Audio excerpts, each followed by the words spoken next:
ഈ NDF-കാരനൊക്കെ ചെയ്യുന്ന ആദ്യത്തെ പണി എന്താ ഞങ്ങള് നട്ടപ്പാതിരക്ക് കുട്ടികളെ വിളിച്ചു കൂട്ടിക്കൊണ്ടുപോയിട്ട് വിളക്കൂതിയിട്ട് പറയാണ്, വെറുതെ പറയാണ്. മുജാഹിദുകളൊക്കെ ചുമ്മാ പ്രസംഗത്തിന്റെ ആരംഭത്തിൽ പറയാണ്.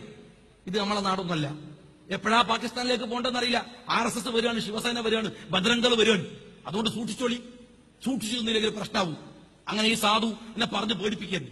രാജ്യം വിടുങ്ങാൻ ഫാഷിസ്റ്റുകൾ വരുമ്പോ ഇന്ത്യയുടെ തെരുവായ തെരുവുകൾ മുഴുവൻ പള്ളിയുടെ അടിയിൽ അവിടെ ശിവലിംഗമുണ്ടെന്ന് വിഗ്രഹമുണ്ടെന്ന് പറഞ്ഞ് പള്ളികൾ തകർക്കാൻ മാർച്ച് നടത്തുമ്പോ, വെടിവെപ്പിൽ ആളുകൾ മരിച്ചുകൊണ്ടിരിക്കുമ്പോ, വെറുപ്പ് മാത്രം പ്രചരിപ്പിച്ചുകൊണ്ടിരിക്കുമ്പോ, മുസ്ലിങ്ങളെ വേട്ടയാടിക്കൊണ്ടിരിക്കുമ്പോ അവരെ നിരവധി കേസുകളിൽ കുടുക്കി ജയിലിന്റെ ഇരുട്ടറയിലേക്ക് തള്ളിക്കൊണ്ടിരിക്കുന്ന ഈ ഫാഷിസ്റ്റ് കാലത്ത് ജമാഅത്തെ ഇസ്ലാമി വിരുദ്ധ പ്രസംഗവും SDPI വിശദീകരണവും അല്ല വേണ്ടത്.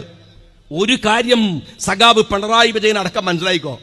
നിങ്ങളിങ്ങനെ പറയുന്നതിനനുസരിച്ചിട്ട് ഞങ്ങൾ മൈക്ക് കിട്ടുക, എന്നിട്ട് 4 ചീത്ത SDPI എന്നിട്ട് ചോദിക്കുക തൃപ്തിയായില്ലേ?